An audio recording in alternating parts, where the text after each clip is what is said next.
Hello and welcome to my channel. If you are new here, my name is Nogwazi Ntombela, also known as Gwazi Bear on all social media platforms. Do subscribe, be a part of this family, and if you're returning subby, welcome back, darling. Now guys, as you know, every week I do a weekly update on the Senzo Meyiwa trial, so I'm here to give you guys an update as to what happened on Monday and Tuesday this week. Before I get into this video, please can you like this video and share it as many times as you can so that I reach a greater audience. This will help my channel to grow. And also don't forget to comment your thoughts down below, as well as super thanks, which is the dollar button down below if you would like to support this channel financially. Now let's get into the proceedings for the week. And I'm bad like the Barbie. I'm a doll, but I still wanna party. Things felt like I'm ready to bend. I'm a 10, so I pull in a 10. Like Daddy.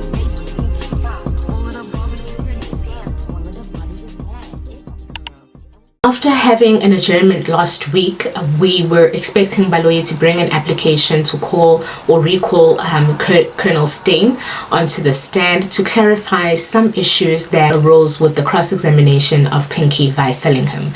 Now, I don't understand why we needed to adjourn last week in order for them to bring this application, because I feel that this application could have been brought last week Wednesday, so that we spend Wednesday and Thursday at least doing the application and the arguments, so that they only get Friday off and then Monday they could come back. But that wasn't the case. They asked for an adjournment from Tuesday last week right through to Monday this week, and Baloyi did indeed bring through the application to recall Steyn. So he did quote several cases to substantiate why he wants to bring Steyn. He does mention that he just wants a little bit of clarity with regards to the two calls on the two separate days, which are inconsistent with Pinky's testimony.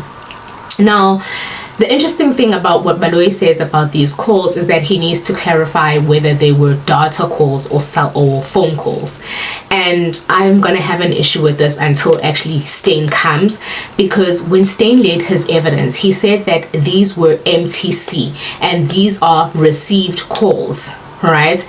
Direct calls. He was very specific that these were direct calls, and as far as Pinky's data as well, these were two direct calls. So if Steyn will come and actually explain or clarify the calls, I am wondering how he's going to do that, because now remember, these two phone calls were on the same day. First of all, they were at the same time. Second of all, the duration of the calls were exactly the same and the towers were exactly the same. So how will Steyn explain one person, being Kelly Kumalo, receiving two different calls from two different numbers at the exact same time with the exact same duration? I don't know how he'll explain that. I cannot wait for him to actually come through and explain, because whether it's a data call, internet call, you cannot as one person receive two calls at the same time. You cannot. It's not possible, and actually be on the line with both of these calls at the same time. One has to at least come in first after the other, and then if it's a conference call, yes, it's possible that you can conference the call, but the duration will not be the same. So that is my issue with that. He then continues to say that it is in the interest of justice that Steyn is brought back, and also because this could cause reputational damage to Steyn's name, it would be unfair for them to leave this unanswered for, or without Steyn actually explaining his version. So after Baloyi then submitted his application, the defense counsels were then asked if they have a response or if they oppose the application, and Mgomezulu and Ramusipili, who are the defense for accused number 1 and 2, basically didn't oppose the application. They were happy to just let Steyn come and have him explain himself, and they cross-examine if need be. However, the defense for accused number 3, 4, and 5, being Mnisi, Numalo and Mshololo, were opposing this application, which meant that they needed to argue their points. When Mnisi started his argument, he came guns blazing, because he clearly said the state is currently very embarrassed about the state of events, and that is the reason why they're calling Steyn back. It's basically for damage control. This is what Mnisi had to say. It's basically damage control because Mnisi does not understand how is it that the state could have this information for such a long time and only want to come and correct it now. Because Mnisi says that the reason why we are before the court is because the investigations were done and the state was happy to say that the 5 accused before the court were the people that were responsible for the killing of Senzo Meyiwa, and according to their evidence they were happy to bring it before the court. However, when they realized that the information that Pinky Vithalingham from Vodacom is not matching with the evidence of Steyn, the state did not come back to the defense and be transparent to say this is what we've picked up from the evidence and this is how we should move forward. However, the state still continued to lead evidence through Steyn even after knowing that the information is not the same, basically.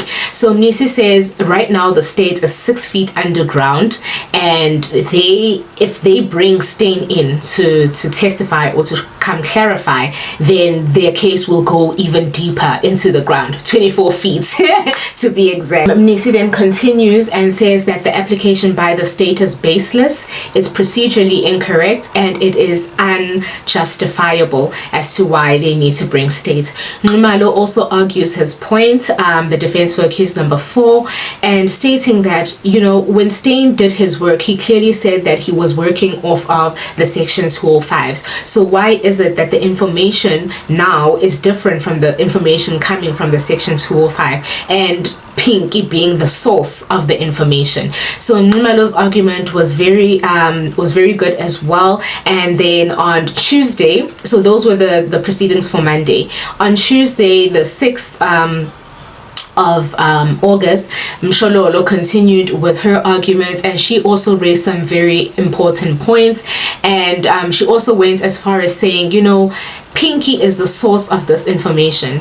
That is where the section 205s came from. So now what other information does Steyn need to clarify? Because even during cross-examination he made it clear what he used in order to get this information. So what is it that he's going to come with that's going to be different now that he hasn't already told us before? So the judge then took some time to basically make his ruling. He took about an hour, and when he came back he then quoted a few cases. And to be quite honest, I really wanted to actually hear what Steyn had to say for himself with regards to this evidence, because I don't get how he will get out of this mess. The damage is already done. However, based on the arguments of the defense, I really did feel that they did argue their case very well, and that it would sway the judge in the way of the defense to say, no, Steyn won't come back, because the defense really did fight hard in their arguments. However, that was not the case. The judge ruled that Steyn be recalled, and the good thing is that Steyn was already in court on Tuesday. When he took the stand, basically the issue that arose from him taking the stand is the fact that he now came with about 15 pages worth of information. Now, when the judge made his ruling, Mngome Zulu wanted to remind the court that Steyn has already testified and he's just here to clarify some issues, and they needed to guard against new evidence. And the judge said, yes, of course we don't need any new evidence, but surprise, surprise, Steyn came with 15 pages, which was only received on Tuesday. Advocate Mnisi then just says, no, they've just been given 15 pages worth of information. They don't know what the information is saying. They haven't read the information, and therefore they require some time to go through the evidence. And this is actually a good suggestion, considering the fact that the state has consistently been, I'll use the word kind of loosely, ambushing the defense all trial long, bringing in new evidence, pages and pages of evidence that the defense has not been able or haven't been given the opportunity to go through before they actually lead that evidence. So the judge then says, no, it's fine, I can give you time to go through the evidence and so on and so forth. And then he then decides that we should adjourn until Monday. So the rest of the defense says no, we don't need to adjourn until Monday. We can go through these documents overnight and we can come back on Wednesday so that we can listen to the evidence of Steyn. And Steyn does indicate that on Thursday he is not available since it is going to be a long weekend. So the judge for some reason seemed a bit confused when the defense says no, we'll come back on Wednesday. On Wednesday we can do this overnight. And he says no, we'll come back on Monday. So Mngomezulu then requests Steyn to make an affidavit of the testimony that he's going to be bringing before the court. And that's one of the things now that became like an excuse for the judge, for me. Because at first he says he's giving the defense time to go and read through their evidence and so forth and so forth. And when the defense says we only need an overnight to go through these documents, we only need to go through these documents overnight, so tomorrow we'll be fine to proceed. And then he says no, but Mnisi says he doesn't even know what's going on. So Mnisi says no, it's not that I'm saying that I need to go through these documents up until Monday. Tomorrow will be just fine. And he says no, but Mngomezulu also says he wants an affidavit from Steyn. And Steyn then says no, I've already started making the affidavit for my testimony. And the judge says, oh, you started making the affidavit without actually testifying, or without knowing what you're going to be testifying on. And Steyn says no, but my affidavit is already 90% done, so I'm almost done in any case. And the judge is like no, we'll come back on Monday. A lawyer also tries to step in and says no, we don't think it's necessary to come back on Monday. We can come back tomorrow and we can leave the evidence. So the judge is like, oh, we're going to leave the evidence without the witness. And Baloyi says no, tomorrow is still only Wednesday. The witness says he's not available on Thursday. So the judge just loses his temper and says no, we're coming back on Monday. Now, in that moment, Ramusipili just needed some clarification as to what's going to happen. Are we adjourning until Monday or adjourning until Wednesday? And as he stands up to try and speak to the judge says, I don't want to talk to you. For me, that comment was rude and disrespectful. I don't know whether it's the fact that the judge is getting old and it goes with a lot of things, but that for me was unacceptable.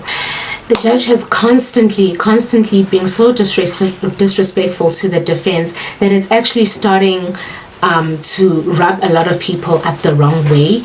And in my opinion, also I feel rubbed up the wrong way. If it's not him shouting at Umshololo, it's him just plain disrespecting the defense. And it's gotten to a point where everybody's just questioning what the problem with the judge actually is. Like, what is his actual problem? Now, those were the proceedings for the 2 days. We're hoping to get Steyn back on the stand on Monday and hear what the clarification will be with regards to the cell phone evidence. Guys, just to put it out there, I am not of legal mind. All the opinions in this video and everything that I share is based on the proceedings in court and based on how I understand it or how I interpret it. So it is opinion of a layman. I hope you guys enjoyed this video. I hope you enjoy your long weekend. I will see you guys next week. Bye.